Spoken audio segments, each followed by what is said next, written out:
Welcome to our channel Parvati's kitchen and vlogs. వీడియోలోకి వెళ్ళే ముందు ఎవరైనా నా ఛానల్ని సబ్స్క్రైబ్ చేసుకొని వాళ్ళు ఉంటే తప్పకుండా సబ్స్క్రైబ్ చేసుకోండి. ఇక లేట్ చేయకుండా వీడియోలోకి వెళ్ళిపోదాం. ఈరోజు నేను శ్రీరామనవమి వచ్చేస్తుంది కదా, ఆ రోజు ప్రసాదములు ఎలా చేయాలో చూపించబోతున్నాను. రాముల వారికి ప్రీతికరమైన ప్రసాదములు అన్నమాట ఇవి.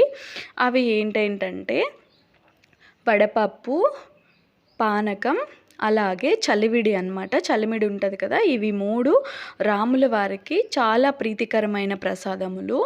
వీటిని సమర్పించాలి ఖచ్చితంగా నైవేద్యంగా.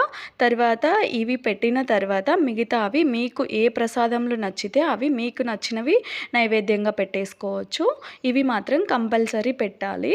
తర్వాత ఇక్కడ వడపప్పు ఎలా చేయాలో చూసేద్దాం. వడపప్పు కోసం పెసరపప్పుని నీట్గా వాష్ చేసి పెట్టేసుకోవాలి. మీకు కావాల్సిన అన్నీ తీసేసుకొని, నేను చిన్న కప్పుతో తీసుకున్నాను. 3-4 టైమ్స్ వాష్ చేసేసి నానబెట్టేసుకోండి. 1 అవర్ నానితే సరిపోతుంది అనమాట.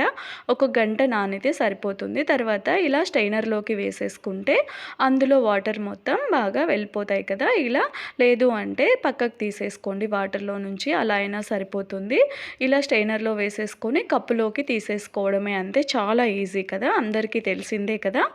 తర్వాత నైవేద్యంగా సమర్పించేటప్పుడు ఓన్లీ వడపప్పుని పెట్టకూడదనమాట. అందులో బెల్లం ముక్క ఖచ్చితంగా పెట్టాలి, గుర్తుపెట్టుకోండి. ఎవరైనా తెలియని వాళ్ళ కోసం చెప్తున్నాను. తర్వాత పానకం ఎలా చేయాలో చూసేద్దాం. పానకం కోసం నేను ఇక్కడ అరకప్పు బెల్లం తీసేసుకున్నాను. మీకు కావాల్సినంత తీసేసుకోండి, మీరు చేసుకునే క్వాంటిటీని బట్టి. తర్వాత ఆ బెల్లం, మనం తీసుకున్న బెల్లంకి తగినన్ని నీళ్ళు కూడా తీసేసుకోవాలి. తీసుకొని ఇలా బాగా కలుపుకోవాలి. అందులో బెల్లం బాగా కరిగే వరకు కలుపుకోవాలి. తర్వాత ఇలాచి అలాగే మిరియాలు అలా 2 కొంచెం కచ్చాపచ్చా దంచుకోవాలన్నమాట. యాలుకలు అలాగే మిరియాలు 2 దంచి అవి కూడా ఇందులోకి వేసేసుకొని ఇలా బాగా కలుపుకోవాలి. బెల్లము అలాగే ఇలాచి, పెప్పర్ కూడా బాగా మిక్స్ అయ్యేలా వాటర్లో బాగా కలిపేసుకోవాలి. పానకం కూడా రెడీ అయిపోయింది. తర్వాత చలిమిడి ఎలా చేయాలో చూసేద్దాం. చలిమిడి కోసం ఇక్కడ చిన్న రైస్ కుక్కర్ కప్పుతో 1 కప్పు తీసేసుకున్నాను. రేషన్ రైస్ అయినా తీసుకోవచ్చు, మసూరాలా, మీకు ఏవి నచ్చితే అవి తీసేసుకోండి. నీట్గా 3-4 టైమ్స్ వాష్ చేసేసి నానబెట్టి పెట్టేసుకోవాలి. ఇవి మినిమం 4 అవర్స్ అయినా నానాలి, 4 గంటల పాటు నానాలి.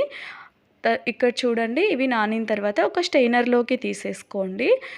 తీసేసుకున్నాక కొంచెం వాటర్ పోయేలా పెట్టేసుకోవాలన్నమాట. కొంచెం తడిగానే ఉండేలా మిక్సీలోకి వేసుకోవాలన్నమాట. కంప్లీట్గా ఆరిపోకూడదు. తర్వాత కొంచెమే కాబట్టి చిన్న మిక్సీ జార్లోకి సరిపోయింది. ఇలా మెత్తగా గ్రైండ్ చేసేసుకోవాలి. మీరు కొంచెం ఎక్కువ తీసుకునే వాళ్ళు బయట అయినా పట్టించుకోవచ్చు మిషన్లో ఈ తడిపిండిని. ఇక్కడ కొంచెమే కదా, దానికోసం ఇంట్లోనే మిక్సీలో వేసేసానమాట. జల్లించుకోవాలి. కింద ఒక గిన్నె తీసేసుకొని ఇలా జల్లెల్లోకి వేసేసి జల్లించేసుకోవాలన్నమాట.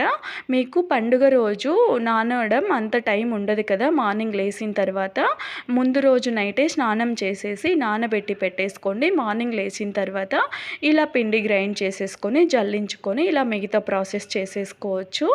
ఓవర్ నైట్ అయినా నానినా ఏం పర్లేదు. మినిమం 4 అవర్స్ నానేలా చూసుకోవాలి. ఇదిగో చూడండి, ఇక్కడ బాగా జల్లించేసాం కదా, ఇలా మెత్తగా చేసేసాను కదా, ఏం రాలేదన్నమాట. కంప్లీట్గా బాగా మెత్తగా గ్రైండ్ అయిపోయింది. ఇక్కడ చూడండి, ఈ పిండి మీకు ఒకవేళ ఎక్కువ అనిపిస్తే కొంచెం పక్కకు తీసేసుకోండి, లేదు అంటే అంత అయినా చేసేసుకోండి. ఈ పిండిలోకి మనం ఇక్కడ అరకప్పు కంటే ఒక పావు కప్పు వరకే తీసుకుంటున్నాను అనమాట బెల్లము. ఈ బెల్లం తర్వాత ఇలాచి, కొంచెం యాలకుల పొడి అనమాట, ఇది వేసి తర్వాత కొంచెం మనము నెయ్యి కూడా వేసేసుకోవాలి. కొంచెం నెయ్యి వేసేసుకోవాలన్నమాట. మీరు 1 కప్పు బియ్యం పిండి తీసుకుంటే పావు కప్పు కొంచెం ఎక్కువగా అలా, లేదు అంటే పావు కప్పు అయినా సరిపోతుంది. పావు నుంచి కొంచెం ఎక్కువ పడితే పట్టచ్చు అనమాట. అలా వేసేసి కొలత కొంచెం ఇలాచి నెయ్యి వేసేసి ఇలా బాగా కలుపుకోవాలి చేతితో. ఇది ఇలా చేస్తేనే మంచిది నైవేద్యంగా సమర్పించేటప్పుడు. కొందరు పాకం పట్టి చలిమిడి చేసుకుంటూ ఉంటాం ఉంటాం కదా మనం అప్పుడప్పుడు, అలా చేసే కంటే ఇలా పచ్చి చలిమిడి నైవేద్యంగా సమర్పిస్తే మంచిదన్నమాట శ్రీరామనవమికి. దానికోసం ఇలా పచ్చి చలిమిడి చూపిస్తున్నాను. ఇదిగో చూడండి, ఇక్కడ ఇలా బాగా కలుపుకోవాలి. ఒకవేళ మీకు ఇలా ముద్దగా రాకపోతే కొంచెం బెల్లము అలాగే నెయ్యి యాడ్ చేసుకొని ఇలా ముద్దగా అయ్యే వరకు కలిపేసుకోండి, సరిపోతుంది. ఒకవేళ లూజ్ అయితే కొంచెం బియ్యం పిండి పక్కకు పెట్టుకొని ఉండండి, అది కలిపేసుకోండి. అలా అటు ఇటు అయినా ఏం పర్లేదు, అలా యాడ్ చేసేసుకొని ఇలా చలిమిడిని చేసేసుకోవచ్చు అనమాట. ఇదిగో చూడండి ఎంత బాగా వచ్చిందో చలిమిడి, చాలా సాఫ్ట్గా ఉంది కదా. అంతే, చలిమిడి కూడా రెడీ అయిపోయింది. ఇలా 3 రకాల నైవేద్యములు రెడీ అయిపోయాయి. మీరు కూడా తప్పకుండా ట్రై చేసి నైవేద్యంగా